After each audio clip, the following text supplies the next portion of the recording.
me, you hear? Hell's coming with me! And hell is coming. And hell is coming this college football season. The drama keeps building, especially with the two Crimson Nations. Not in a good way, as we had hoped, but there's been a few breaking nuggets here come out in the last few hours. Right after I created this live stream, ironically, I didn't know one of them was going to come out that actually even fortifies what a lot of my sources are telling me, but behind the scenes, there's a little bit of a rift amongst a few of the Alabama upperclassmen. We're also going to talk about maybe Oklahoma football is on shaky ground as they have just now dismissed Seth Littrell. And for the time being, I think Joe John Finley is going to take over temporary calling of the plays. Numerous coaches on the hot seat, some moving off the hot seat. Like I said, there's a bunch of drama going on in college football this year, this time of the year, as it always does, but it just seems like it's more this year. And then you have officiating, which is horrid for everybody. All these penalties being called in these games on both teams in every game, it seems like the officiating is having more and more of an impact on the games these days, which I'm not a big fan of. If it's a penalty, it's a penalty, okay? But if it's something that's ticky-tack and then you call it, and then on the next series you have something that's obviously a penalty and you don't call it, it just says that maybe these officials are not qualified to do the job and maybe they're just all about being on the mic or being seen. I don't know, man. What's up with the officiating this year in every single game I've watched? But I got a few nuggets, some stuff to back me up. This ain't just me coming in here and talking about this shit. Talking smack, excuse my language. I'm going to try to cut down on the cuss words because that does offend a lot of people. As you can see with the title, it says Alabama held hostage by Jalen Milroe in the Cancer 5. That's referring to him and some of his boys have basically been making noise that if he were to get benched again this year, that there would be similar results this year that happened in that South Florida game where Alabama barely got by and barely beat South Florida 17-3. A lot of people refer back to that game as a point that may have made Saban want to retire because a lot of these players basically have no gratitude and all they care about is their next NIL deal and how they look on their commercials. And I think it's making a lot of them lazy. That's why you see teams like Vanderbilt, the Army, and Navy, for example, that are doing really well without all the NIL because those guys are out there playing for the love of the game. They're playing for the logo. They're playing for the team that give them the opportunity, not worried about whether their NIL deals are going to be made or whether or not their NFL stock is going to be affected by them playing and all that crazy shit. Excuse my language once again. We already got a few people up in here. Rye Guy 1218's in the house. Thunder OU Sooner. The only right-wing Duck fan, by the way. Congratulations to the Oregon Ducks for being ranked number 1. Oregon but I think they've earned the right to finally be at the national championship table. We'll see. I'm still going back to them struggling against Idaho and Boise State, but Boise State's turned out to be a pretty good team. But congratulations to the Oregon Ducks for being number 1. Hopefully it won't be a hex to you as it was to so many teams. Who knows? Maybe Oregon will finally get over that national championship hump and will be on their way to maybe one day even being a blue blood, as me and Rye Guy talked about off air. Now, I'm gonna bring up some links and threads that basically support what I'm saying here about the Cancer 5. And I'm going to go ahead and show y'all right now who I'm talking about. Get that out of the way.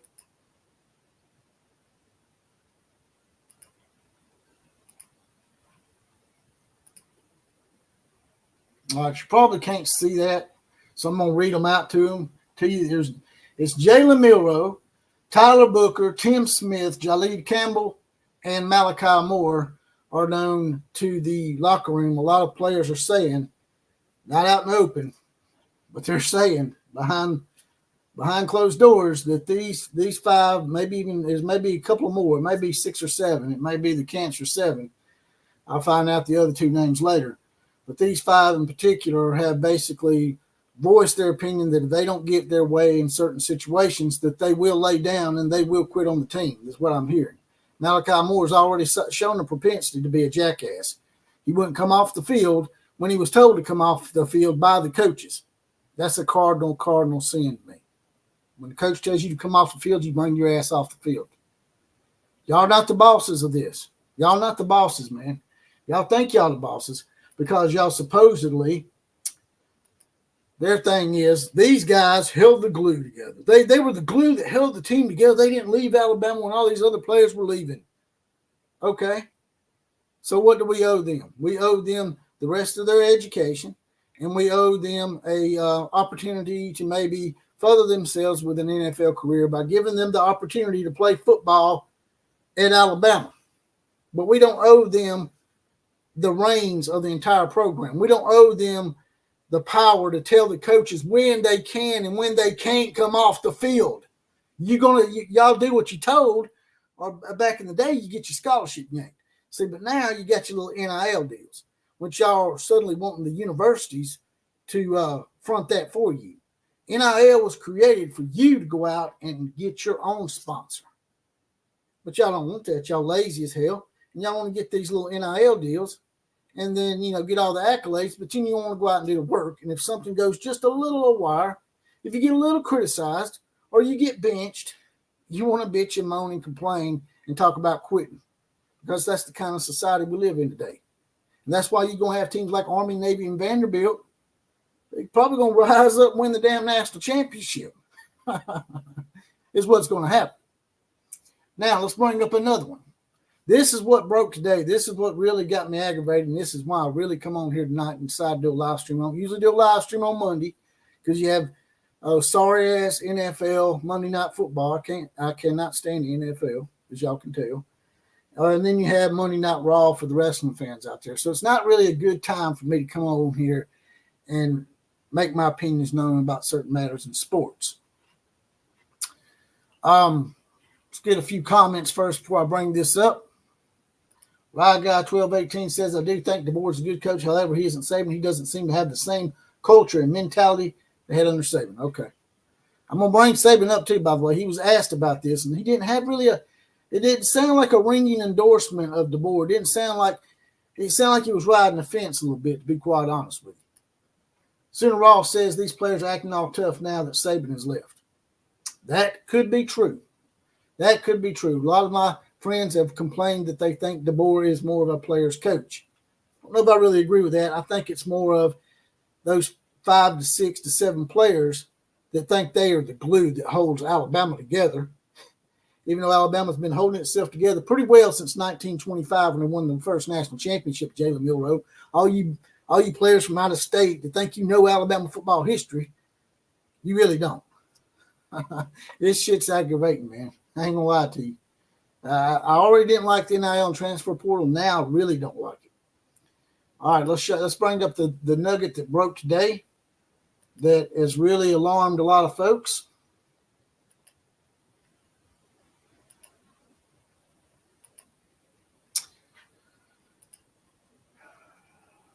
There it is. Caleb Odom reposted his criticism of coaching staff and Jalen Milroe on social media. That means that he didn't technically type it out, but he took the time to repost it, which means he absolutely agrees with it. Of course, they've already removed it, but he has made a second statement since then, they said.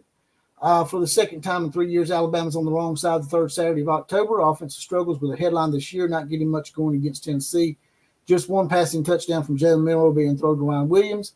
Another true freshman wide receiver, Caleb Odom, was not happy of how things unfolded in Knoxville. He reposted a few things on Twitter, criticizing the coaching staff and potentially on the play where Milroe threw an interception into the end zone. Milroe targeted Williams on the play, but the post Odom reposted were confused as to why he was not on the receiving end. Not unusual to see fans calling out coaching decisions on social media, but it's not often Do we see players voice these opinions too, which is what he done? Here's some of the posts that Caleb Odom, as you can see at the top, Caleb Odom reposted. Jalen Milroe chose to throw a jump ball to Ryan instead of Caleb Odom on that one. You thought he would have chose the taller wideout. Here's the ones basically saying the same thing.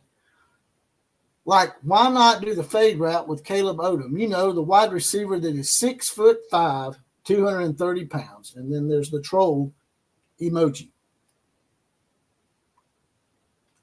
Odom finished the game without a reception. Just 5 Alabama receivers caught balls from Milroe, with Williams being the leading guy. 8 catches, 73 yards. He does throw the ball to Ryan Williams a little too much, and he throws up little jump balls, and one of them got intercepted. So, yeah, this guy, Caleb Odom, was, by the way, he was a 4-star receiver, so it ain't like he's some 2 or 3 star that come in here and barely made the team. At the time of posting, just one of these reposts remains on Odom's page. The top one is no longer there, but the second one remains. Odom played high school football at Carrollton, Georgia, where he was a 4-star, as I just said, a 4-star receiver, and weighted the average that utilizes all 4 major media outlets. Alabama will be back on the field, blah, blah, blah, blah, blah. So, yeah, that was what Caleb Odom said, or reposted. And he still got one of them up. So there's obviously a rift in the locker room about Jalen Milroe and his little entourage that's sort of holding the team hostage, in my opinion. Kalen DeBoer is in a no-win situation with this because if he benches the guy and they lay down on him, we're going to lose, and then the fans will be like, oh, Kalen DeBoer needs to be fired. Oh, the offensive coordinator is bull. He's a load of dung. We need to get rid of him. We need to get rid of everybody. We need to get rid of everybody but the damn players that are laying down. Now, normally I'm like, hey, equal blame for everybody. And yes, the coaching staff has done some stuff that wasn't perfect. But these players acting the way they're acting, they don't deserve to be on the field. And if I was Kalen DeBoer, and he's not going to do this, but if I was Kalen DeBoer and I'll arrive some of these players like Caleb Odom, I would call these guys out by name and embarrass them a little bit so that all the fans know that this ain't all on Kalen DeBoer. This is a segment, a little clique, so to speak, that think, well, Saban's gone. Ding dong, big bad Saban is gone. We can run this shit. We're the glue. We stayed here. We're here longer than him. Well, you know what? You are right. Y'all were sort of the glue. Y'all had that opportunity to look like the hero, and now you're looking like the jackass. See? Because now y'all just basically holding the coaching staff hostage and disrespecting them every chance you get. And it's just mind-boggling to me, man, that these players think that they can just take over like that. Well, it should be mind-boggling because it's been going on for the last couple of years with NIL. You know? I mean, the gall of it it's got me speechless. That they would think that they can just take over like that. I mean, if Jalen Milroe is not delivering, and if y'all want to look like the hero, then do the right thing, Jalen, and just take a seat, man. If you're not as motivated this year, just take a seat, man. What happened to all that lank shit that was going around? LANK. Let all naysayers know. Let all naysayers know what? If you don't get your way, you're going to pout and quit? Because that's basically what you're doing. See what else has been said here. Caleb Taylor's in the house. The problem is you got 75% that's all in and 25% that's tearing down the team down. This is the most undisciplined Alabama team I've ever seen. All they care about is the NIL money. I totally agree, man. I think way too much blame is being laid on Nick Sheridan and Kalen DeBoer and Kane Womack. I don't really like Kane Womack's 4-2-5 defense. It did look a lot better against Tennessee.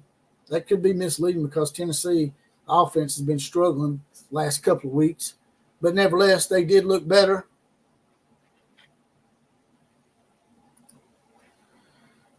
Rodney Dawkins said bench Bench Scrotum immediately and his boyfriend, Milroe.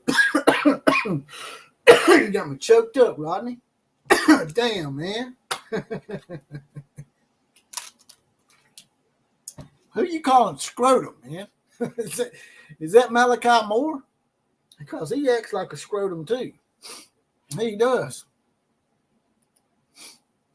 Rodney Dawkins says the players are prima donnas, period. The coaches have been winners every single place they've been. Saban said it was a problem.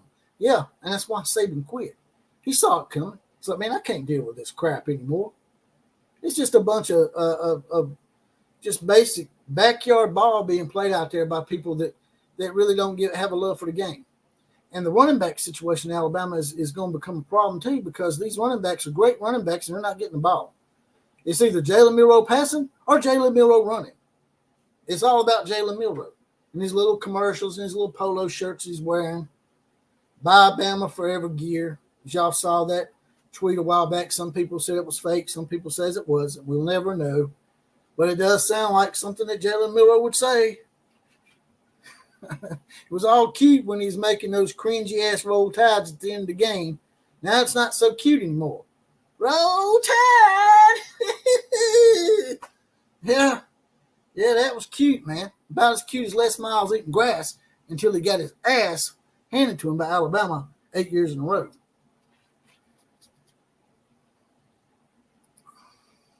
Mizzou is coming to T-Town ready to punch Bama in the mouth if our heads aren't in the game and focused for 60 minutes, says Barnes Homestead. I completely agree. If Missouri comes to town, Missouri's been struggling pretty bad too. They barely beat a shitty Auburn team, 21-17. Had to come back to win that game. They barely beat Vanderbilt, but hey, at least they beat Vanderbilt, right? We couldn't beat Vanderbilt. If Missouri comes in here and beats us on homecoming, there's going to be problems. And they're all good. I can tell you now, there's that segment of the fan base out there, like one of our Alabama podcasters out there that refuses to blame any of the players. And it all comes down with him is he's playing the race card. Not to call anybody out by name, but he likes to portray himself as a kangaroo. But, yeah. Race has nothing to do with this. If he gets benched and Tyler Simpson happens to be a white quarterback that takes his place, I don't want to hear that shit from people out there race baiting. Oh, this is racist. She white. Really? What? Jalen Milroe has been given ample opportunity. He's had 6 turnovers in the last 3 games, and he hasn't been benched. He hasn't even been pulled out of the game once. So let's not try to play the race card. Let's try to play the fact that you earn your spot on the team and you earn your playing time by merit. And Jalen Milroe hasn't merited keeping this job. The only reason he's got this job is because, once again, he's got a segment of the team in his corner that are willing to sacrifice the Alabama legacy for their own selfish wants and desires. That being the Cancer 5 that I just named a while ago. Let's call roll again. Jalen Milroe, Tyler Booker, Tim Smith, Jaleel Campbell, Malachi Moore. Y'all can all KMCA, man. Y'all, what's wrong with college football? Please leave. Please lay down. Please get the hell out right now, man. And stop making it look like Kalen DeBoer and Nick Sheridan and Kane Womack are the problem when it's you jackasses that were supposedly the glue that came unglued. Y'all want to try to stay behind and then try to dictate stuff. That's not the way it works in the real world. When you go to a job and you got a boss and your boss tells you to do something, you do it within reason. Within reason. And asking someone to come off the field when they're acting like an idiot is within reason. Because you saw he didn't come off the field, and then he started throwing a spastic fit, that being Malachi Moore, kicking balls, throwing mouthpieces, and basically over there having a damn epileptic seizure on the sideline, or we're on the side. I mean, it was just embarrassing. You embarrassed us, Malachi. I don't want you to apologize to us. I want you to apologize to Vanderbilt and then stop embarrassing us. You don't owe us an apology. All you did was embarrass us. So maybe you do owe us an apology. But you owe Vanderbilt one too, and I didn't hear you say one damn word to Vanderbilt. Let's bring up another one. Now, I don't know what to take from this. I'm going to let you guys decide right now. This is Nick Saban. He was asked about all this crap. Nick Saban addresses if Alabama has maintained the standard so far under Jalen DeBoer. The season isn't the first time Alabama has lost twice before the end of October since 2007. Former head coach Nick Saban's first year at the helm of the program. During an appearance on Monday Morning Quarterback Club, Saban addressed if new head coach Jalen DeBoer is upholding the standard of Alabama. This is his comment. I don't think that's for me to judge. I know everybody's giving their best effort to do the best they can. I would just encourage everybody to stay focused on playing to the standard, not my standard, but the standard that their team has established. And I'm sure the players want to do that. I'm sure the coaches want to do that. I don't think that's for me to judge, is what he said. That's pretty vague, Nick. And while I appreciate everything you've done for Alabama, I think you need to be a little less vague and a little more supportive of the guy that come in and replaced you. Unless you got, some kind of thing in the back of your mind that you're going to take off a few years, do your little ESPN sports game day, and then, in a couple of years, pull a Bill Snyder and come back. Look at me, I'm back here to save the day. Maybe that's what you're going to do. But this to me is a little too vague. Nick needs to come out and say what he really feels. And what this says to me is it's sort of like Kamala's word salad or something. I don't know. I hate to do that and compare Nick to that, but this is just a little too vague for me, man. Don't do the political speak, man. Speak your mind. You're not the head coach anymore. You ain't got to worry about pissing recruits off or anybody else. You're just Nick. You're just on game day with all them other ESPN spastics. So you ain't got to worry about pissing nobody off unless ESPN come to you and say, hey, this is what you need to say. Maybe they did. Maybe they did. I'll stop that real quick. Check out some of the comments in here. Oh, Caleb Taylor. Let's see what we got going in here with Caleb Taylor. Caleb Taylor says, Power T, Georgia will beat y'all like drums. Y'all's offense is not elite. Y'all's defense is. I'm not sure who you're talking about. I didn't come in on that too quick. The board needs to pull a Venables and bench him. Yeah, he does need to bench him. I agree with that. Although I will say Alabama's quarterback situation is probably a little bit better than Oklahoma's. But that's not saying a lot, is it? Because Oklahoma's having all sorts of troubles too right now. They just fired their offensive coordinator and kept the co-offensive coordinator. Now, if you're co-offensive coordinators, doesn't co mean that you're both doing the job? So wouldn't you have to fire both of them? Just a question to Oklahoma fans out there. Chad Settle, by the way, has his badge. He's deputized. He's an outlaw posse. If you want to get your badge and get deputized and be a random Four Horseman shout out, which I've got right here, I'm going to give a random Four Horseman shout right now. If you want to be a random Four Horseman shout out, get your badge and possibly be the comment of the day on the actual podcast. You can join the Outlaw Posse for $2.99 a month, 75 cents a week. It's a little join button over by the subscribe button. And if not, just do the big four. They're all free. Like, share, comment, and subscribe. Sharing and subscribing is most important to me and everybody that does the podcast. And please do that for me. We're almost to 5,000 subscribers, by the way. The Four Horsemen shout-outs go to Texas Torpedo 01, Heath Stokes, Killback First, and Nate are up in here and helping us with today's college football predictions. Haven't seen David Kreitzer in a while. Good to see you again, my Illini brother. You are the Fighting Illini fan that comes up in here, right? By the way, we got Fighting Illini hat right up there for you, David. Let's give teenagers newly away from home, endless woman, $100,000+ They would definitely be focused on football. Exactly, David. Ding, ding, ding. You win.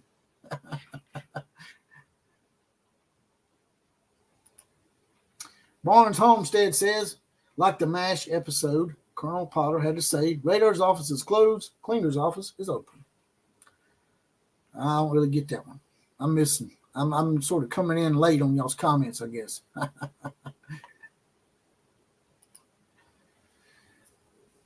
Rodney Dawkins says the board needs to pull a Bear Bryant and bench all these candy asses. Yeah, it's a lot of the upperclassmen. That's what's bothersome to me.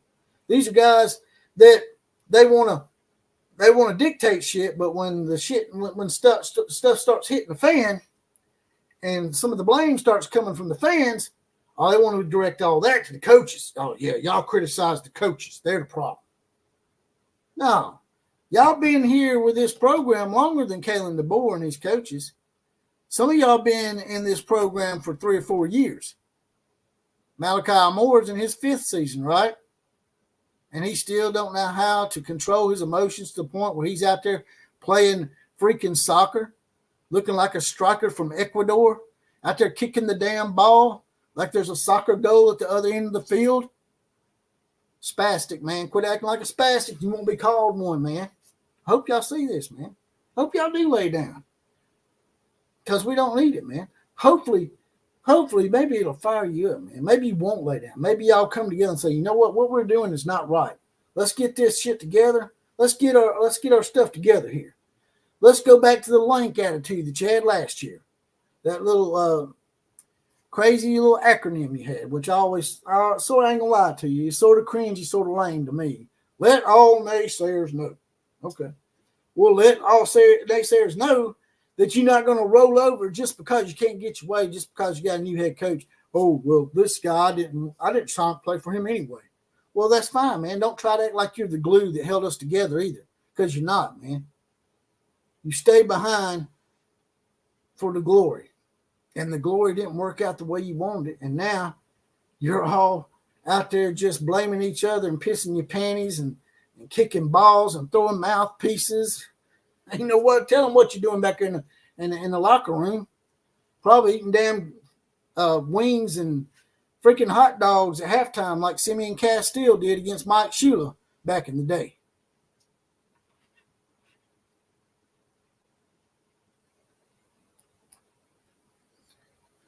Well, a long time ago, Coach Bryant did open the locker room day and say, "Oh, excuse me, ladies."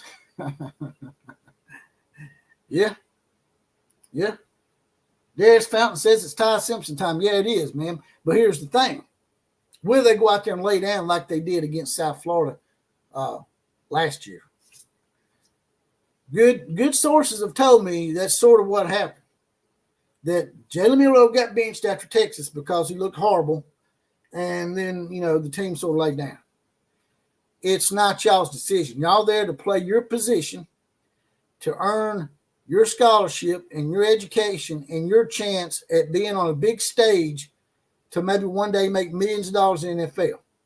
Now you're already making millions of dollars. Why should you go to the NFL? Why should you care? Get your $1 million or $2 dollars, invest it right. You ain't got to worry about getting CTE, and you don't have to go to the NFL. Maybe that's the way a lot of them see it, man. Maybe that's why they're so damn lazy. Maybe that's why they don't care. I'm just hoping that there's a few more podcasters out there that are not scared, Alabama fans like myself, they're not scared to just go ahead and call it like it is, man. So these damn players will get a fire under their ass and quit trying to make the coaches the scapegoat. It's like the guy said earlier in here. These guys have won everywhere they were. This guy won at Sioux Falls, a NAIA school that has no scholarships, and won numerous national championships. People will try to belittle that, but it's actually a harder feat to win national championships multiple times without scholarship players, because you have to know how to evaluate players. And honestly, Jalen Milroe really don't fit what Kalen DeBoer has done his entire coaching career. Someone like Ty Simpson, Austin Mack, Dylan Lonergan, they fit the mold just a little bit more. They're more of a pocket passer, able to run when they have to kind of quarterback. Milroe is able to run more and get lucky on a few Hail Marys, like the Auburn Hail Mary last year. We all know Alabama shouldn't have been in the playoffs last year. We almost beat Michigan now, to our credit. But without a lucky-ass Hail Mary play against Auburn, we probably wouldn't have been there. There was a few other games. This was already coming. It was just masked by the fact that we backed into the playoffs. That's all. This was coming, and Nick Saban got fed up with it. He won't just come out and say it because, he probably has people telling him not to, like ESPN. But he quit because you have no loyalty anymore, man. These players don't care. And it's going to come back to bite them one day. I hope Army and Navy both go undefeated. I hope they both beat Notre Dame. I hope Army or Navy make the playoffs. And I hope one of them wins the national championship. Just a good old poke in the eye for the divas out there.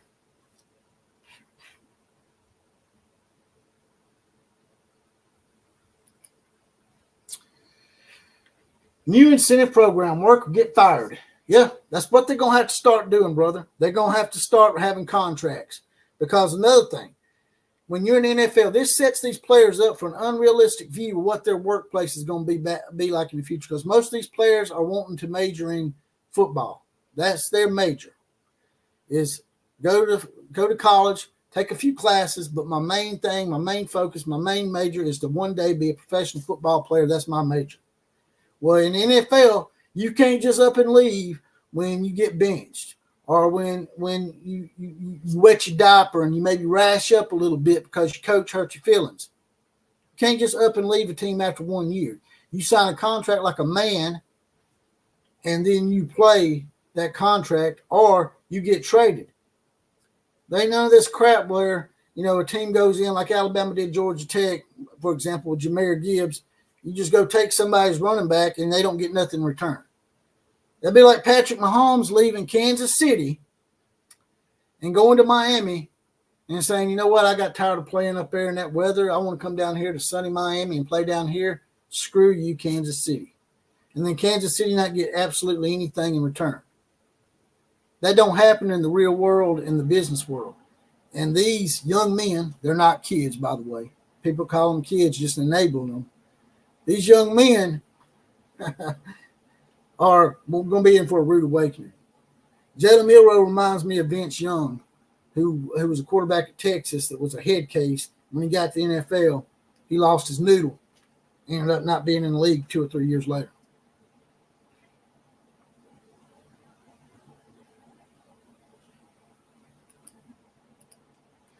Rodney Dawkins says, hell yeah, brother, we're only a few plays from being in the same place last year. The last 2 years of Saban, you could see it, man. That team we had with Bryce Young was a team full of NFL stars that lost 2 games and should have been in the playoffs. As evidenced by the fact they just beat the snot out of Kansas State, who was the Big 12 champion. Just saying. I can guarantee you, if Alabama made the playoffs that year, or the SEC title game, which they didn't, they probably would beat Georgia again. Georgia wouldn't have been repeat.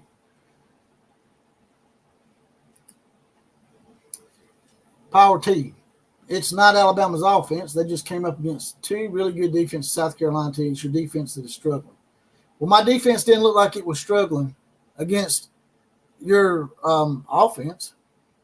I mean, I know Tennessee's been struggling, but didn't y'all score 51 on the enormous NC State win that y'all had? Power T. Give me a break, man.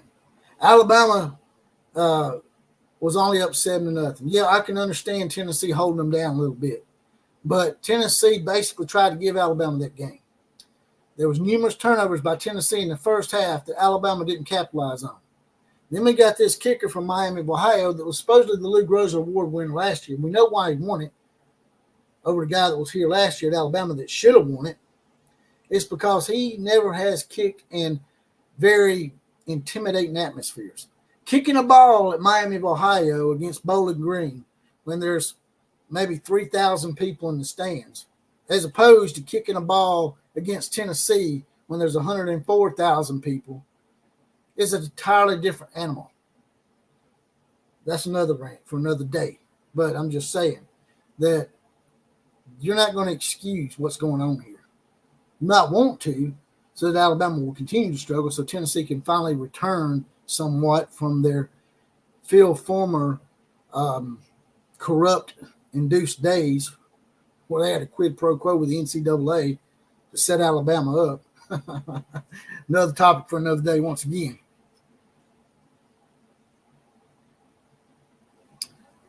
I just addressed it, Power T. I just addressed what you said, man. I'm not going to go through it again. Would absolutely love to see Navy or Army win the national championship. Would show all these schools what a cohesive unit is all about. Exactly. Now, I'm not naive. A lot of these Navy and Army players, if they would have been talented enough and to play and get NIL money, they probably would have. But the fact that they're having to earn their way, I think is good. Make all these guys better human beings in the long term. These players making millions of dollars in college already, they're going to get spoiled. They're going to have an unrealistic view of how things are going to be later in life. They're probably going to blow their shit. They're going to blow their wad and end up like Vince Young, or even worse, Aaron Hernandez or some shit. Y'all Alabama's daddy now, huh? Y'all are what, 2-16? Y'all are 2-16, man. Y'all have won 2 games in 18 years. You're gonna have to troll somewhere else, man. Now, you're making yourself look a little bit spastic. Take the win with some class, or try to. I mean, I know Tennessee fans are pretty apt to doing pretty classless shit. I mean, it's probably one of the worst stadiums I've ever seen as far as fans go. Y'all are probably some of the most unsportsmanlike fans out there. I'm just being honest with you. I'm not trying to piss you off, but you just need to get your fans in check because they tend to throw mustard bottles and golf balls. Who brings a golf ball to a football game if they don't have ill intentions?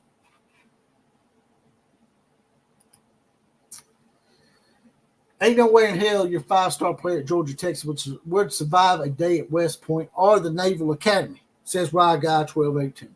You're absolutely correct in that assessment.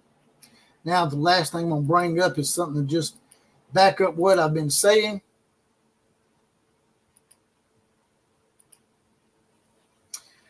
The Alabama Crimson Tide has a quarterback problem Kalen DeBoer cannot avoid.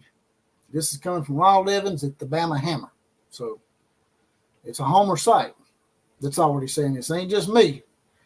Alabama Crimson Tide coach Kalen DeBoer has a serious problem. More than one thing needs fixing with the Alabama team, but one thing looms over the deficiencies. The Crimson Tide has a quarterback problem. Jalen Milroe's performance against Tennessee was awful. He made inaccurate throws, failed to deliver the ball to wide open receivers, threw into tight coverages, and expected too much magic from Ryan Williams. That's true. Alabama football fans are critical of Nick Sheridan's play call. Maybe Sheridan could have called a better game. Maybe him and DeBoer and others on the Crimson Tide offensive staff could have put together a better game plan. However, much of the coaches did or did not underperform. The worst weakness in the Alabama offense was Jalen Milroe because Nick Sheridan can tell the man what to do and how to do it and when to read a certain play a certain way. And then if he doesn't do it while he's on the field, how is Nick Sheridan supposed to keep him from doing that? The only way to keep him from doing that is to put the fear of the bench in him. If he thinks he can be benched, the thing he come in this season with all these accolades and all these NIL deals, and he let this shit go to his head, in my opinion.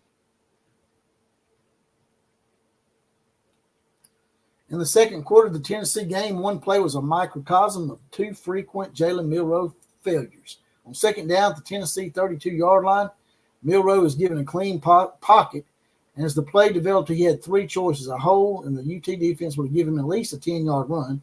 Justice Haynes was open for a pass around the Tennessee 15 and the 10-yard line and 10 yards behind the Val's defenders.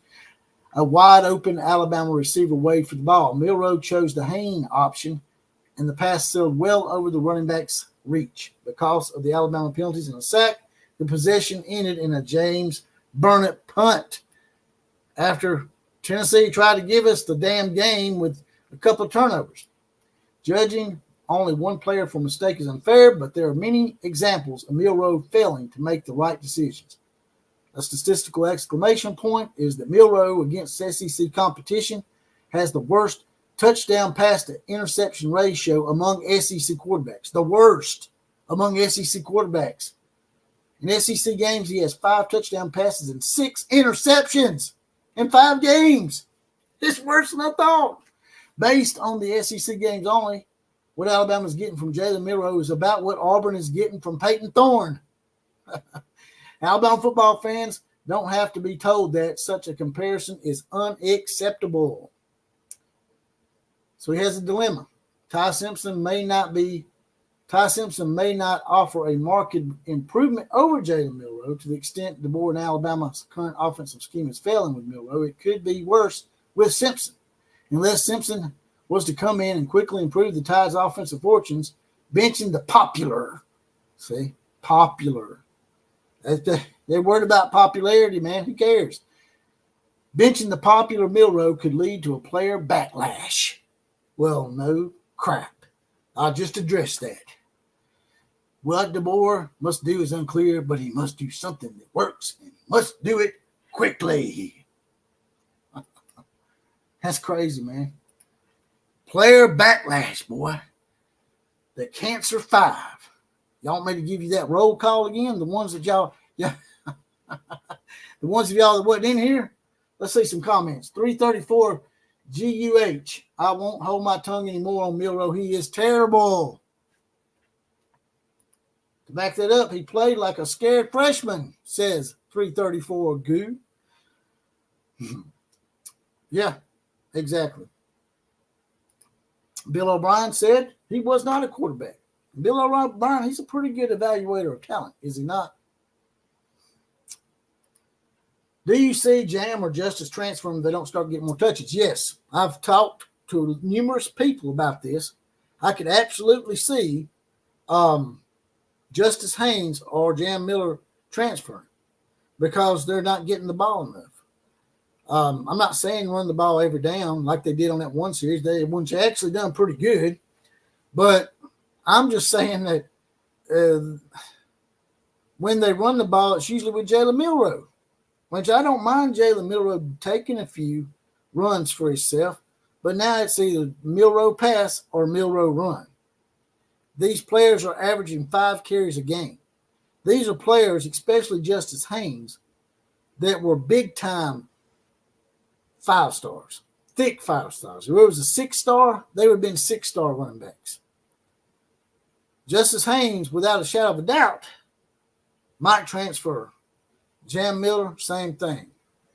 They may transfer if they don't start getting more carries. Like I said, I don't expect them to get 40 carries a game, but you can at least give those guys 10 to 12 carries a game, couldn't you? Maybe even 15 between two players. 2 15, that's what? 25, 30 carries between two players? It's not a lot to ask, I don't think.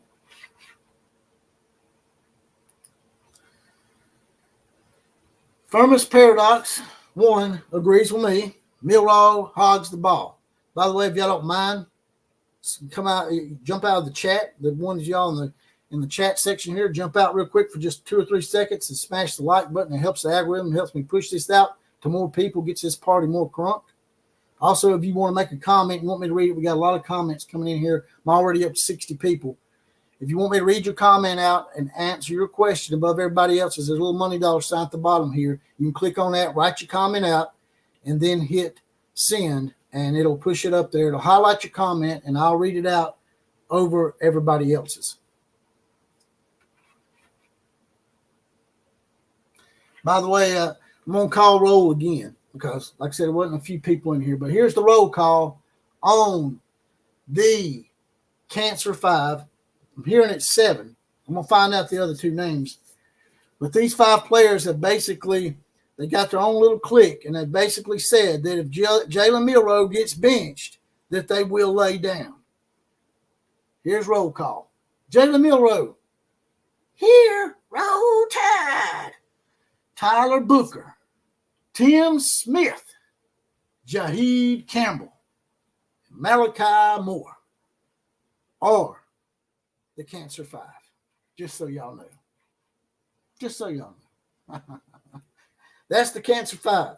That's the 5 players that are supposedly holding Alabama and the coaching staff hostage if they decide to bench Jalen Milroe, who deserves to be benched. I don't deserve to be benched. Y'all benching me because of blah, blah, blah. Let's play the race card, or let's play the fact that I come back and I was the glue, and I got all these NIL deals, and I'm more popular. That shit don't matter, man. It ain't about who's more popular. It ain't about who's been here the longest. It ain't about race. It's not about none of that stuff. It's about merit. It's about who deserves to be on the field. And right now, to the Cancer 5 or the Cancer 7 or however many of y'all on there doing your little thing, having your little clique and trying to run the team over the coaches, it's about who deserves to be on the field. And that's all that matters. And Jalen Milroe right now doesn't deserve to be on the field. Now, he could earn his way back like he did last year. Put Tyler Simpson out there. But if y'all go out there and lay down, I'd kick your ass off the team and just take my lumps. If we end up losing 4 or 5 games this year, Alabama fans, don't blame it on Kalen DeBoer or the coaching staff. Not completely anyway. They might deserve a little bit of the blame, but the blame goes on these upperclassmen like right now, like Jalen Milroe and Malachi Moore, who think that they're above the coaching staff. If you want to blame somebody at the end of the year when we have 4 or 5 losses, you blame it on them. And don't ever claim them as a legacy player. Just saying.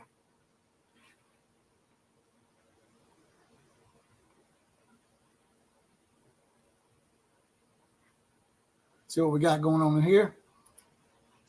Thunder OU Center says, let those players transfer if they are cancer to the program.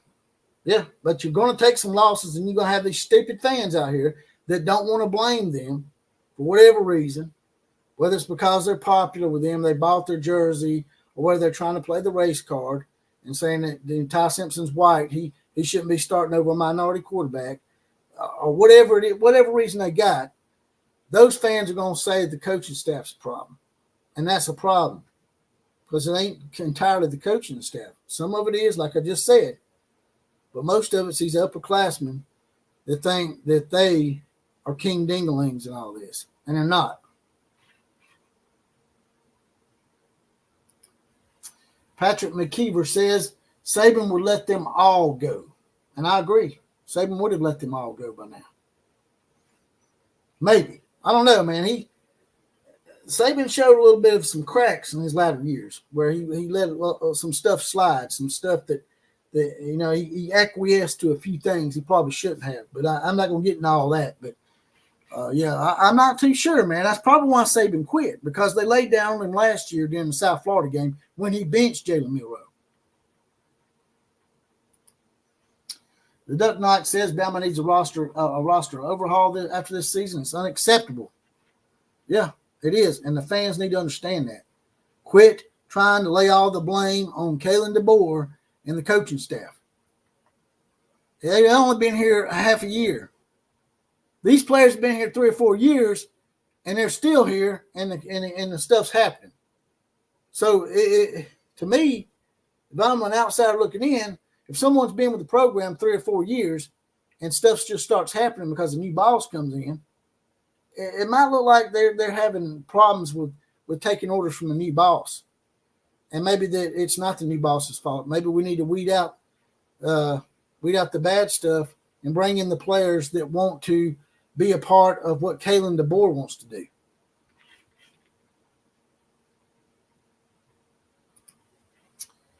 Shane 24 says, I'll be glad when Milroe and Booker are gone. A lot of people are starting to come to that realization. There's some people out there still, like the kangaroo guy, that has an issue with coming to the grips of Jalen Milroe is just not performing like he should. And I think he come around his last little podcast, but for the most part, man, there's too many excuses being made for Milroe, man. And they're excuses that don't need to be made because they don't hold no weight.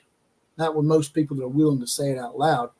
A lot of people are thinking exactly what I'm saying, and a lot of y'all are saying, but they're scared to say it because Milroe's popular. Furman's Paradox says they haven't had my respect since South Florida last year. I agree with you. Tim Gillespie's in the house. He's got his badge. He's deputized. He's in the outlaw posse. This is the kind of crap you'll get if there ends up being a players' union. I don't know. Maybe a players' union would actually help here. Maybe they quit acting so idiotic if they had to go by a set of rules and a contract. They need to make these guys contracts.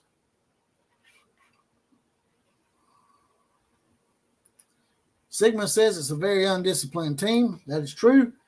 Says Sigma. Robert Walger says players today are playing for themselves. The NIL, not the name on the jersey. Their chances of going to the NFL are slim to none, and Slim left the building. A lot of these players can make enough money in college now they don't have to play in the NFL. Why should you? You take the risk of getting CTE. Hello, Mary Caleb Williams Fingernails, who used to play for USC, made $10 million while he was there, I heard. Somewhere in the ballpark of $8 to $10 million. Yeah, he ain't even got to play for old sorry Chicago if he don't want to.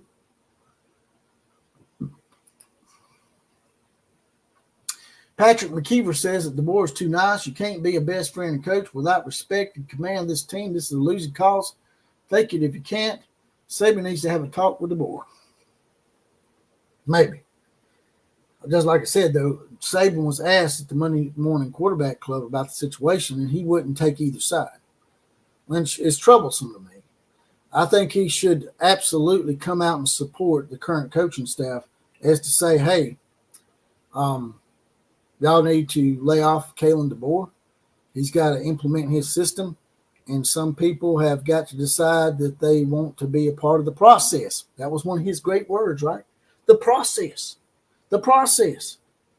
Well, Kalen DeBoer has his own process, and these players who want to stay behind and be the hero and the glue need to start acting like the hero instead of the petulant child that didn't get the stick of bubble gum at the local convenience store, and so he's throwing a damn fit out there in the parking lot. I think I'm so damn mad I can't speak tonight, man.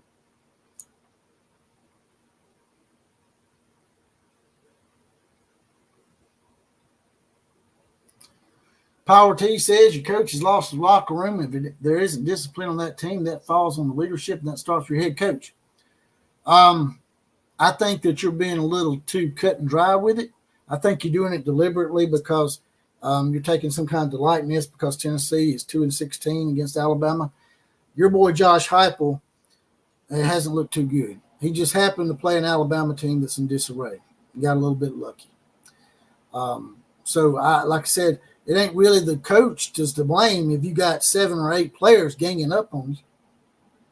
I don't think you could even handle that, Power T. If you had a job that you was going to and there was 7 or 8 employees that were going to cause a problem with your company and basically maybe have your company have to shut down for a day or two and lose money, you might think twice about how to handle them, and you might acquiesce to them a little bit. Even me, even you, even anybody. So like a lot of people are alluding to, and maybe even you are alluding to this as well, he just needs to go ahead and take his lumps and get rid of these players. They don't want to play, leave. Go try your NFL draft stock, see how it's going to do. But don't come back here. You can go transfer somewhere else. Go play somewhere else. Just saying. Go play for the UFL, man.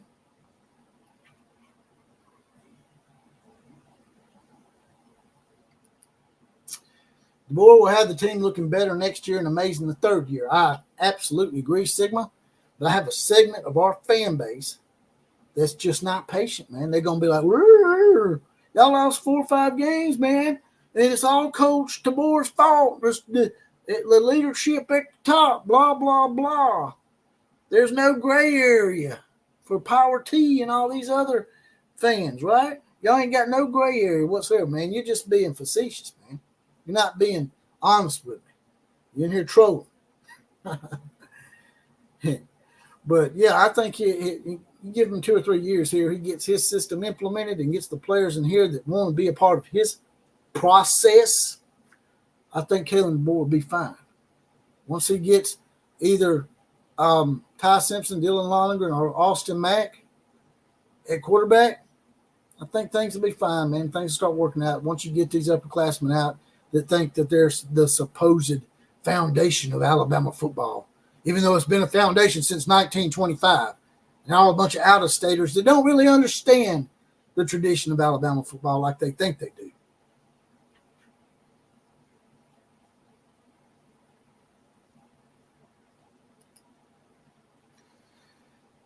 $34 Goo says, Cancer 5 are killing their own draft stock. Yeah, that's true. You know, A.J. McCarron sort of screwed his draft stock with his attitude. So you can actually screw your draft stock by your attitude and how you carry yourself in your college years. So you're absolutely right. No Cojones Kelly says, trust the process. Yeah, I hope you're right, man. I hope you're not being backhanded, which you probably are. But anyway, by the way, congratulations to LSU for beating the crap out of Arkansas. But LSU's got to be one of the luckiest teams I've seen this year. Y'all lost to USC, man. How'd you do that? How'd y'all lose to USC? Should have lost to South Carolina. Should have lost a couple of games, actually.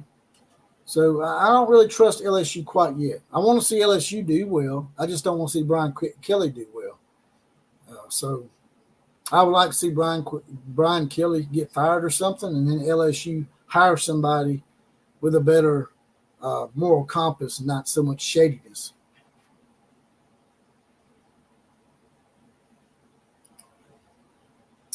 All the talent in the world is meaningless if you ain't using your brains to use it. 15 penalties, Pee-wee football mistakes, the basics they struggle with the most, says Patrick McKeever. I agree. Now, for the Oklahoma people in here real quick, the reason why I said Oklahoma football is on shaky ground is the same reason Alabama, we're having a lot of turmoil within the coaching staffs. Seth Luttrell got fired. The co-offensive coordinator takes over, Joe John Finley. Now, I know technically Joe John Finley wasn't really calling plays, but the title co-offensive coordinator for the novice college football fan out there might think that doesn't that mean that he's calling the plays too? If you're called the co-offensive coordinator, then you need to take equal responsibility in what goes on in the offense. Why is Joe John Finley suddenly the guy that needs to take over? Both of them probably should have been fired if they're co-offensive coordinators, right? Just saying. And a lot of Oklahoma fans are turning on Brent Venables because he can't seem to get the offense going. There's been a lot of detrimental things that's happened to Oklahoma that a lot of teams haven't had to deal with. I've talked about this ad nauseum with y'all. So I think that maybe people are overreacting a little bit to Brent Venables at this point. A lot of Oklahoma fans said at the beginning of the year that they'd be satisfied with an 8-4 season in the first season of the SEC, and they may not make it to 8-4. But y'all said that y'all were going to catch a lot of losses the first season because Oklahoma hasn't had a chance to get their program entrenched as well as Steve Sarkisian in Texas. And try to compare yourself to Texas, that's the wrong thing to do because they've had more time to get things a little more concrete than Brent Venables is. And plus Sarkisian didn't have to deal with the former coach taking all of his talent away from him like Brent Venables did. Nobody had to deal with that but Brent Venables. So I think he needs to be cut a little more slack than what you normally would cut a coach. Most likely give him 3-4 years, but with a new transition into the SEC like it is now, there's a bunch of football powers. The SEC expands again. We need to quit taking football schools. We need to take some basketball schools because somebody's got to lose, and someone's not going to be happy because not everybody can win. Someone's not going to be as blue blood as they once was because they're going to start taking a few losses because you got all these great football programs in the SEC. So I wouldn't really talk about firing Brent Venables this year. Now, if he were to go 5-7 or 4-8, if he's lose to Maine, that might be the only reason I'd fire him. If he loses to Maine, then yeah, fire Brent Venables. But if he outside of losing to Maine, I would let this man have at least 2 more years. But that's my opinion on the Oklahoma situation.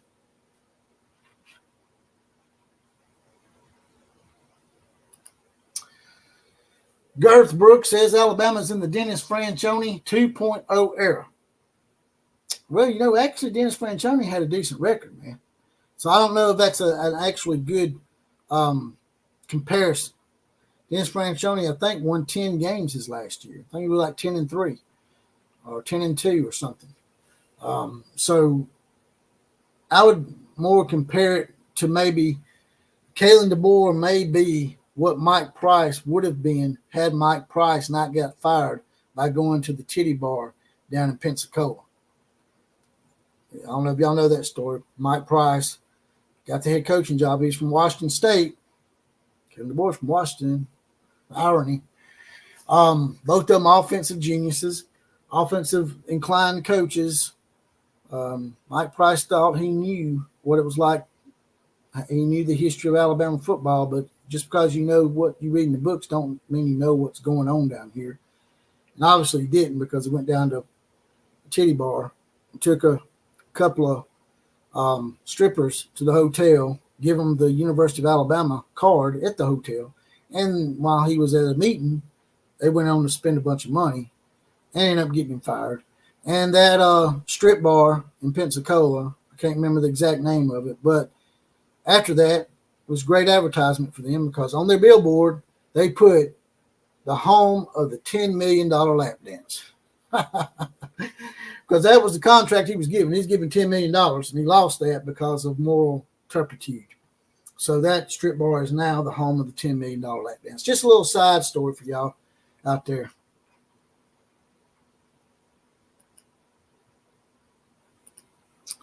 Heupel is too fat to go to Oklahoma. He's stuck in Tennessee, says Girth Brooks. Rodney Dawkins said he's been to that titty bar and it's nasty. Mike Price liked it. He's in the bedroom with him, they said, and he was like, "Oh, it's rolling, baby. It's rolling. Roll Tide." And then he proceeded to get fired. You got a Vince McMahon on him. Fired his ass. Right there after spring ball, man.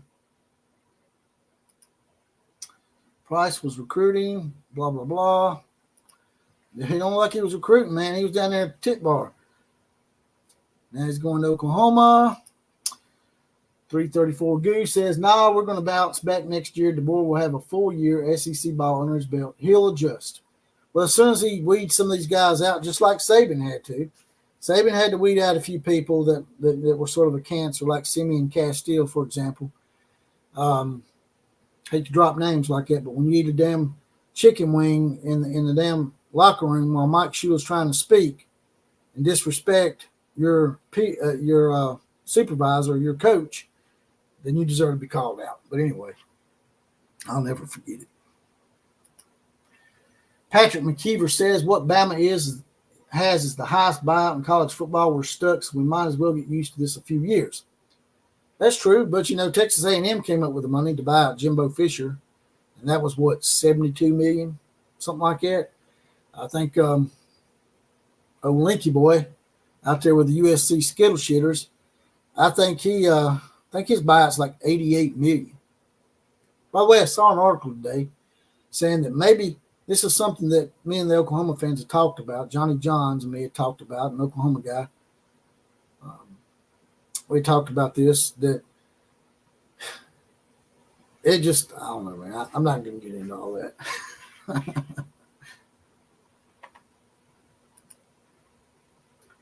Bama's got an NFL-sized payroll and loses to Vandy. True. Exactly. Those players, they want it more.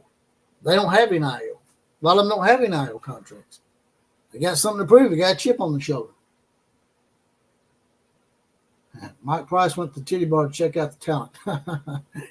Yeah, you could be right on that. Yep. Well, I'll go ahead and elaborate on it. Skittle Shitter are about to buy stinking Lincoln out. That's $88 million now. I don't know if they got that, even USC money. Johnny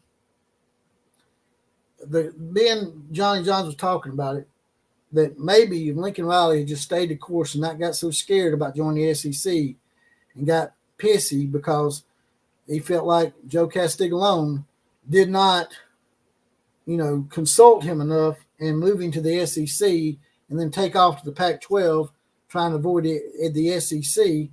If he just stayed the course, Oklahoma may have not have won a bunch of games in the SEC this year, but I think they would have been in better position.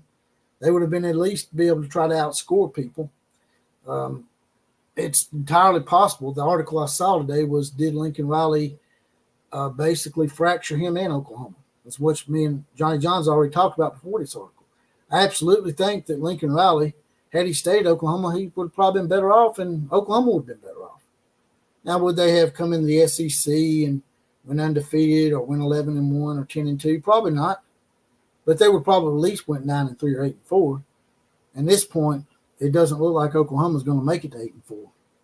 Maybe 7-5 or 6-6 if they're lucky.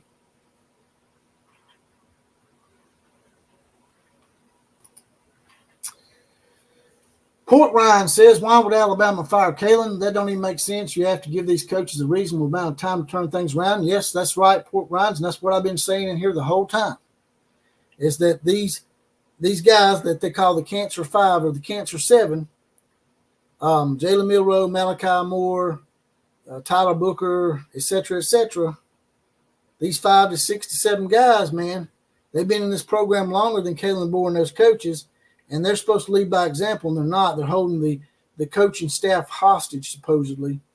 And now you got what you got, man. You got Caleb Odom, who's a wide receiver on the team, basically reposting. You didn't see this earlier, but he reposted a tweet, basically a tweet that was calling out Jalen Milroe for not throwing the ball to any of the other receivers enough and just concentrating on Ryan Williams and concentrating on himself. If it's not a Jalen Milroe pass to Ryan Williams, it's a Jalen Milroe run, which is also screwing the running backs for Alabama. I'm Justice Haynes or Jam Miller or the other guy, Richard Young. I'm transferring, man. If I'm only going to get 5 carries a game, I'm not staying. If you're going to have a ball-hogging quarterback that's just worried about his next polo commercial, I'm not staying.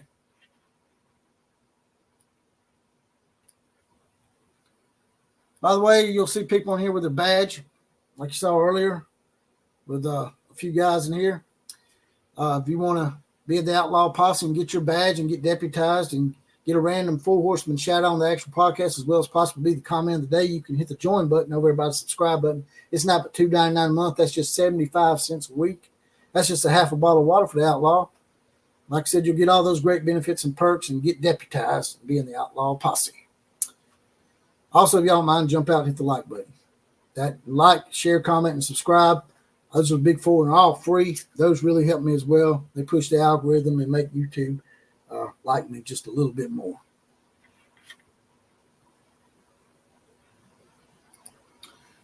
Riley will end up in the NFL. Maybe, but not as a head coach. Maybe he'll be the punting coordinator, like I said, for the Nagasaki Egg Rolls of the Japanese American Football League, Tactical Mac Foley. What do you think about that? What do you think about that? Old Killer Breeze likes it when I do that. But he's not here tonight. Already got to that one. See what we got here. All right. Big Alabama. By the way, like, share, comment, and subscribe. Once again, I know I already said that, but those are the big 4 and they're all free. People think subscribing and joining the channel, the paid membership, are the same thing. They're not. Subscribe to the channel. It's free, and you'll get notified. Hit that bell as well. That way we can get this party crunk more. We're almost to 5,000 subscribers, and I need y'all's help to get there, especially the Alabama fans out there. I need to get more of y'all up in here. We got a lot of Oklahoma fans and Oregon fans in here. I got a few Alabamas, but I need to up the ante on the Alabama fans as well. Big Alabama says everyone blamed Tommy Rees for his basic play calling, but I think it's Milroe's inability to run more complex plays. The whole play to Milroe's strengths is BS. I completely agree. That's what we've been talking about the whole time, coming late on the show. This will go to podcast after we get off here. Go back and watch the beginning of the show. I really grilled the hell out of Jalen Milroe and his little entourage, who they're now calling the Cancer 5 or the Cancer 7. I'll give that roll call one more time just to make sure everybody knows exactly who these guys are. So maybe they'll call them out. Maybe they'll get a fire lit under their ass and they'll start playing like team players and maybe put together a winning streak here at the end of the season and save face instead of being a disgrace to their legacy here at Alabama.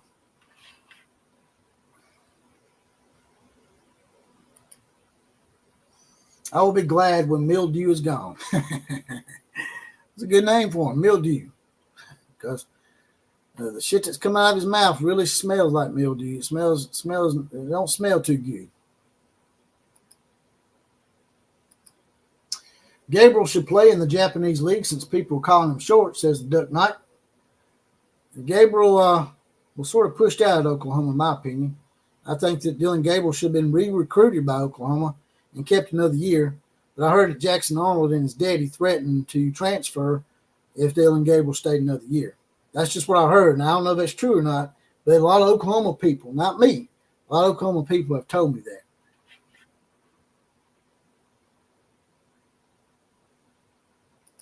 Rodney Dawkins says, Big Al, hell yeah, he's 100%. He's an idiot.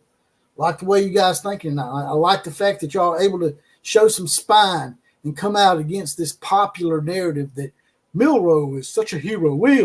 We can never bench Milroe. We've already benched him one time, and he come back and he saved the day. No, he didn't save the day, man. He had a few lucky plays, and he backed into the playoffs, man. I mean, he played good, man. He done some good stuff there towards the end, no doubt. But he doesn't have unlimited mulligans, man. He can't just come in this year and just basically shit the bed and continue to just think that he can just live off of what he done last year. Like one of them sophomore slumps or something, except he's not a sophomore. But people like Rodney Dawkins and Big Al, man, please join the channel because I need more guys with the spine and the ability to say exactly what's on your mind. So please subscribe to the channel. It's absolutely free. And get your friends up in here, man. Let's get this party crunk before the end of the year. Z. Paulson says, Tommy Rees was a twink at quarterback, not surprised at all by his OC downfall. Was he really a downfall? I don't know. Seemed like he done all right last year. He just happened to be here when Nick Saban retired. So I don't know, man. I really don't have an opinion on Tommy Rees either way. I'm sort of indifferent. Really didn't see enough of him to make a judgment call on how good he is as an offensive coordinator. Z. Paulson. Tactical Matt Foley says they went from lank to stank in the mouth. I guess you're trying to spell mouth, and your spell check probably screwed you and spelled month. So let's just read it like that. They went from lank to stank mouth. I feel you. Patrick McKeever. Milroe and his 50-50 jump balls have grown old. We had 3 NFL quarterbacks in a row that could throw, and now we throw in hope. Exactly.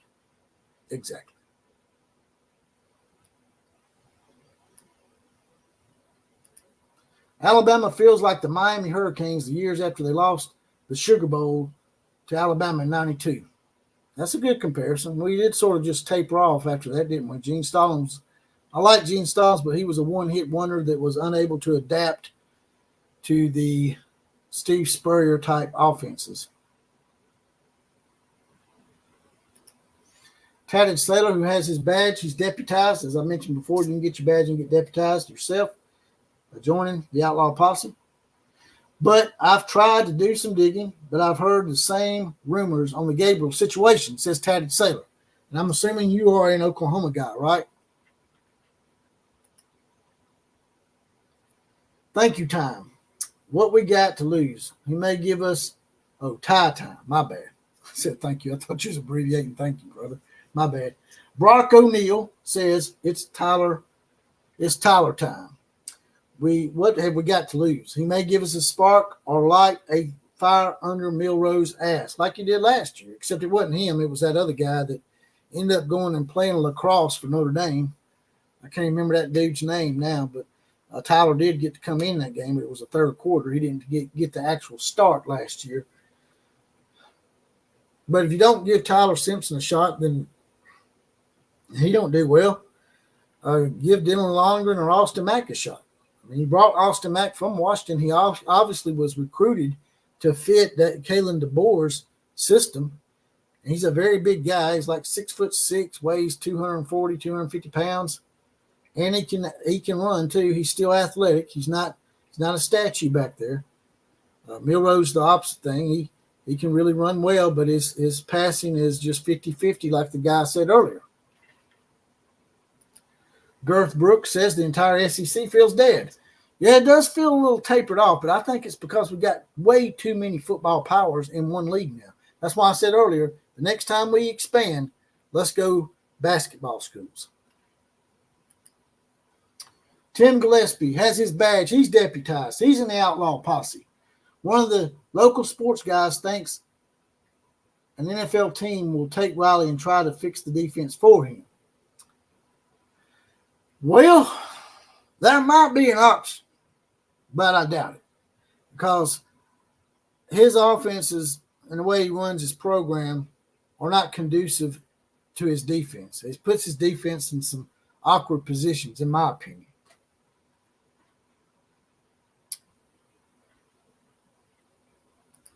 Finally, Killer Breeze has showed up. What's up, Posse? Well, you missed it, man. Basically talking about wide receiver Caleb Odom for Alabama, basically reposting some tweets that were calling out Jalen Milroe and what they're now calling the Cancer 5 and his inability to throw to anybody but Ryan Williams, and the fact that he won't even give the ball to the running backs. That's either Milroe pass or Milroe run. And the narrative that's been talked about by 5 to 7 players that are in Milroe's entourage is if Milroe gets benched, they're going to lay down on Alabama, just like they did last year against South Florida. We only won 17-3 over a team that was 2-9 the previous year. That's what we've been talking about, Killer Breeze.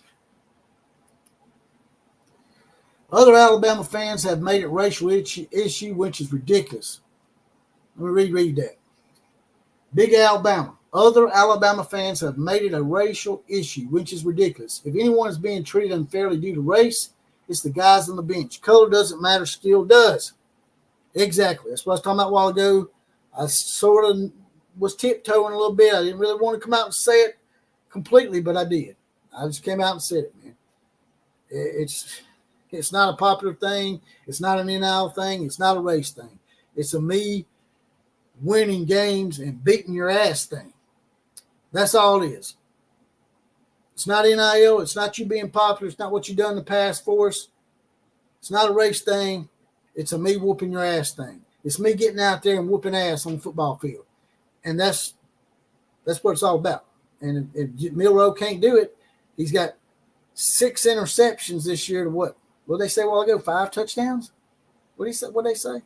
6 interceptions in 5 games. That's what they said. 6 interceptions in 5 games. And then he had a fumble, too. He's had a couple of fumbles. So he has had 7 or 8 turnovers in 5 games, man. He would have been benched a long time ago.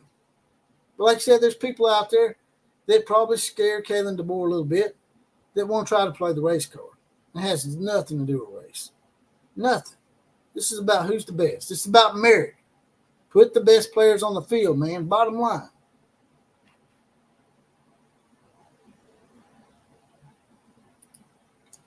Kind of settles it. Just know that there are no undefeated teams in the SEC now. That is true.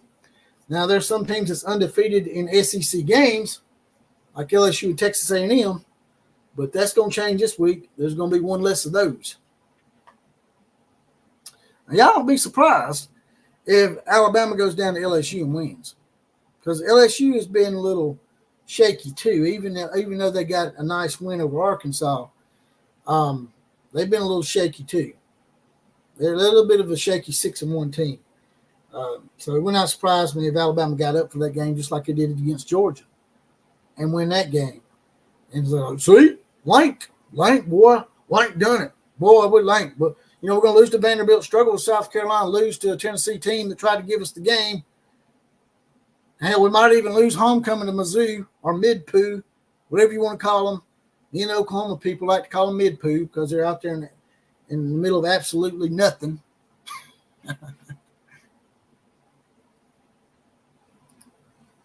Girth Brooks says Milroe shouldn't be starting for South Alabama. Damn. That's a hard shot there.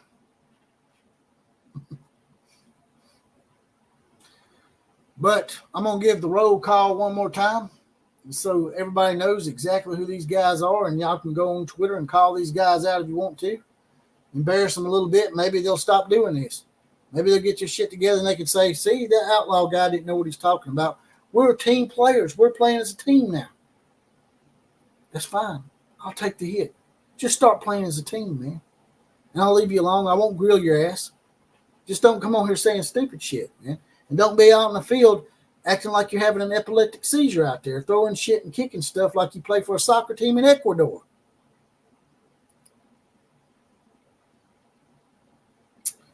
Cancer 5.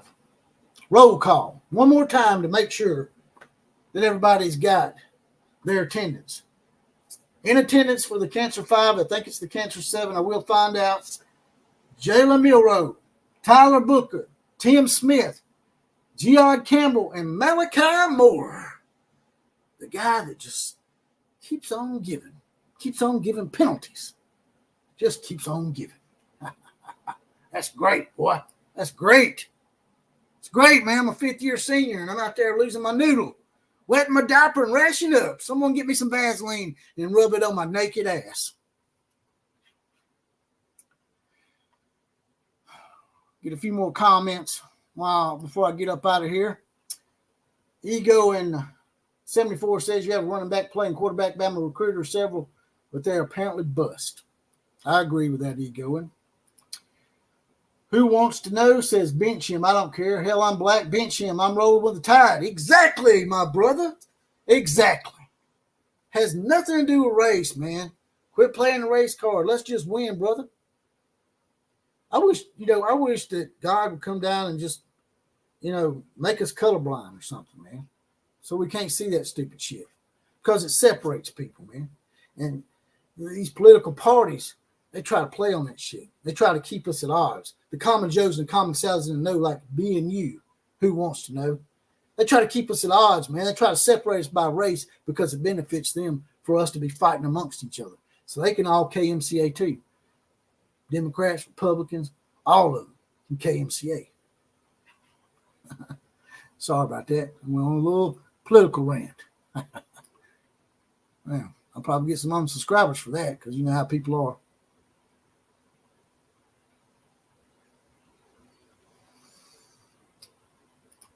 Smash the like button. As Killer Breeze said, if y'all don't mind, jump out, smash that like button. That would help me out immensely. Just talked about the Oklahoma situation as well. I mean, you're seeing a lot of drama this year. West Virginia, my boy Kuz, his team looks like they're about ready to fire their coach. So there's a lot of people on the hot seat right now. But now Oklahoma's already ex their offensive coordinator, so I don't know why they didn't ex their co-offensive coordinator. I mean, he's supposed to be the code. If you're the code, then you're doing the same shit, right? No Cojones Kelly said let's do a Bama versus LSU live stream during the bye week, Outlaw. Well, they won't let me do it, man. They'll demonetize the video. There's ways around it, but I'm just not technologically sound enough to know. If you could find out how to do it, I'll be more than happy to do one with you, brother.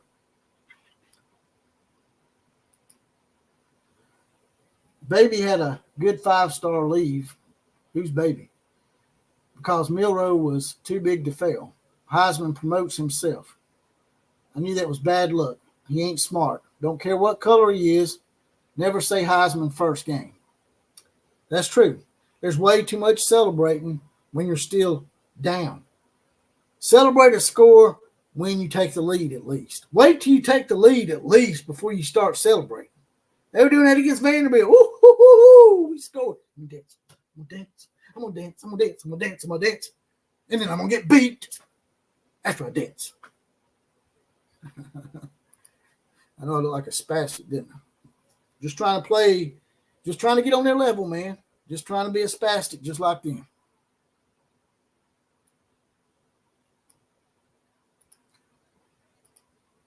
$334 GUH says I might start a hashtag bench Milroe. Yeah, do it. Do it, brother. I'll push it. By the way, you can find me on Twitter at OCF Productions. Hit me up on there if you ever want to be on the show. I have Common Joes on here all the time because that's what it's all about with me. It's Common Joes and Common Sizes, and no, even more so than all those media talking heads.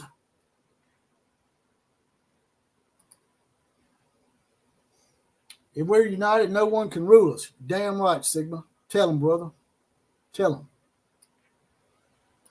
Milroe needs to transfer to USC so he can play for Tebow since they're both weasels and snakes, says Thunder OU Sooner. By the way, for y'all who don't know who Tebow is, that's an acronym for the bitch out west. That's Lincoln Riley, oh stinky Linky, oh Linky boy. The future, much to the chagrin of Killer Breeze, the future, Lincoln Riley is the future punting coordinator for the Nagasaki Egg Rolls of the Japanese American Football League.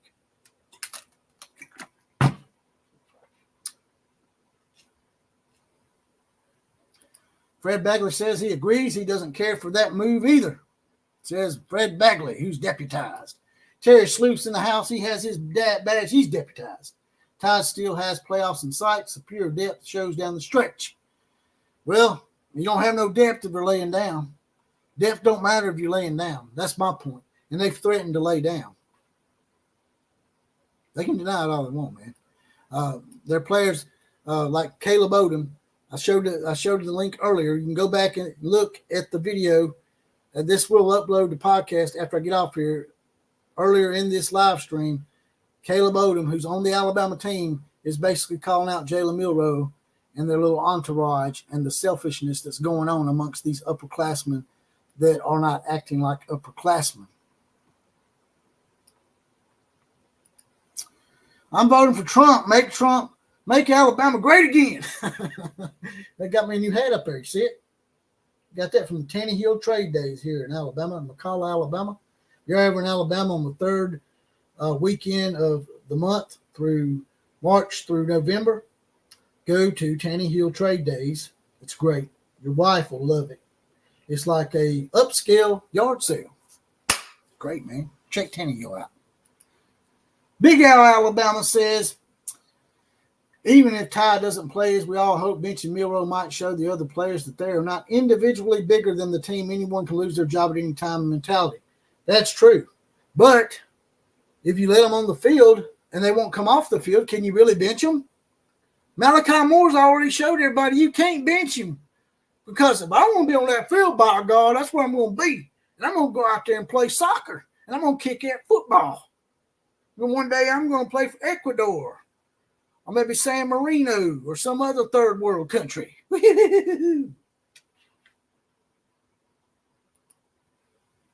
James, trailers in the house. You the man, Outlaw. Tell like he's 100% agree. Glad to have your approval, James. Glad to have your approval. Now I just need to get y'all to get these subscribers in here, man. Y'all share this channel out, man. Y'all ain't got to join the paid membership and get your badge and get deputized like Killer Breeze and Fred Bagley. But you can like, share, and subscribe, man. Those are all free. I need it, man. I need it bad. I'm almost at 5,000, man. It's a milestone. Who's being bigoted? How's Rodney being bigoted? I didn't see that. If being bigoted is saying that you shouldn't play someone based on race, then I guess everybody's a bigot in here. Don't start someone for race. You start by merit, man. Don't give him the job just because you're afraid to start a white quarterback. There's a segment of your fan base out there doing that on both sides. If it was a white quarterback being benched for a black quarterback, I'd say the same damn thing, man. Ego in 74 says NIL has created this monster of players being bigger than the program. Exactly. That's why you see, like I said earlier, you see Army and Navy undefeated. Vanderbilt in the top 25 down, 5-2. Iowa State's in the top. I'm sure they don't have a huge NIL program. BYU, a religious university, a Mormon university. I'm sure their NIL is not that huge, and BYU is undefeated. Just saying, man, there's a bit of a theme here that's happening that people don't really see coming. I'm trying to warn you. Here it comes. People are going to start losing their blue blood status.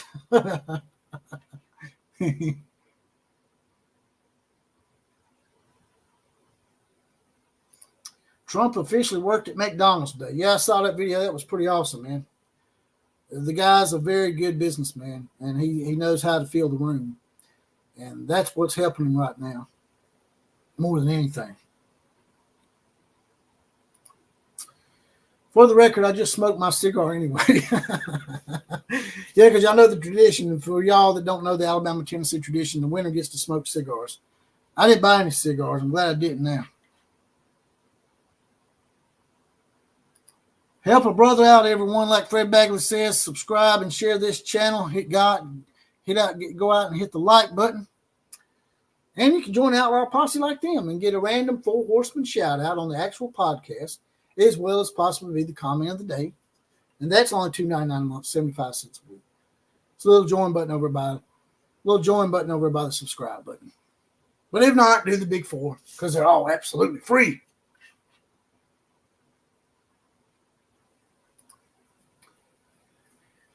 Keeping a black quarterback in just because he's black is no better than playing him just because he's black. Exactly. Girth and Paulson, he just shot you to birds. Well, I don't understand why they called you a bigot. Y'all have to explain it to me because there's so many comments I can't see them. Like I said, if y'all want to get me to read your comment out, there's a little money $sign at the bottom. You can click on that, make a small donation to the program. Help me keep the lights on. And it'll highlight your comment and push it to the top, and I'll read it above everybody else's, and I'll answer your question directly.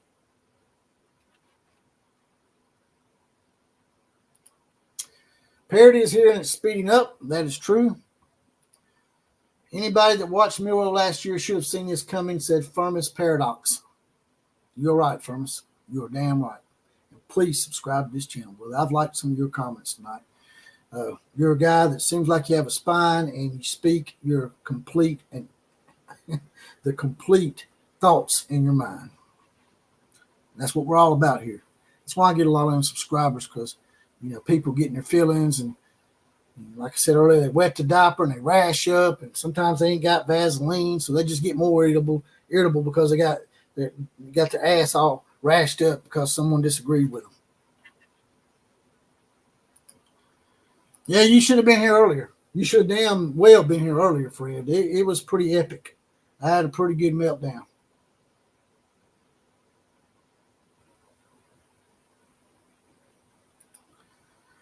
Come on, Rodney, let's have a social decorum. What? What happened? What happened, Girth? What happened? I don't understand what the big deal is. I hope this doesn't hurt Bama in recruiting and poor showing.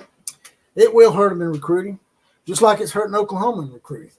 My other teams, as you can see, I like the Sooner Nations. Might start rooting for Indiana. They're crimson and cream, and they're undefeated. You think the Indiana NIL deals are great? Indiana's undefeated. BYU's undefeated. Army's undefeated. Navy's undefeated. None of them's got great NIL deals. Monday Night Posse. Damn right, 1989 M. I was hoping I'd get some of you in here after the wrestling went off. Maybe the wrestling's about to go off and y'all pay attention to me a little bit.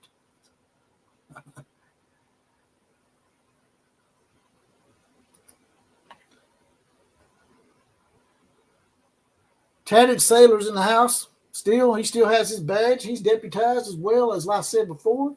He's an Outlaw Posse. He says Navy and Army Academy recruits have to go through a lengthy selection process to be admitted into the academies. Training first, school second, sports third. They play together for 4 years. I'm not naive enough to say that that's going to continue to be working for Army and Navy. But right now, the way things are going, the way people can't come together as a cohesive unit, it's working out for teams like Army and Navy because they're playing as a cohesive unit. And they're not just winning, they're burying people. Even though they're not great teams that they're burying, they're doing what they're supposed to do against these teams. They're beating these teams by the same score that big Power 5 schools would probably beat them by the same exact score. Army and Navy both get a chance at Notre Dame. That'll be their telltale. And then, of course, they got to play each other. I just hope one of them makes it to the playoffs. I think it'll be a great story. What are y'all talking about, man? Y'all in here talking about bigots and y'all stop that, man. Y'all stop that crap, man. Fred Bagley says, yep, somebody want to talk, but they don't want to hear another's opinion. That's right. All right, guys and gals, it's been fun. It's been real. It's been fun. I just wanted to come in here and touch on that and the entire meltdown of the Alabama upperclassmen that call themselves Jalen's entourage or whatever they want to call themselves, the Lank Crew. I call them the Cancer 5 or the Cancer 7. Y'all drop it in the comments section when this thing goes and uploads as a podcast after the show. Drop a comment in the comment section if you want to. There's also a little $money sign in there. There's a little heart around it if you want to make a donation to the program as well.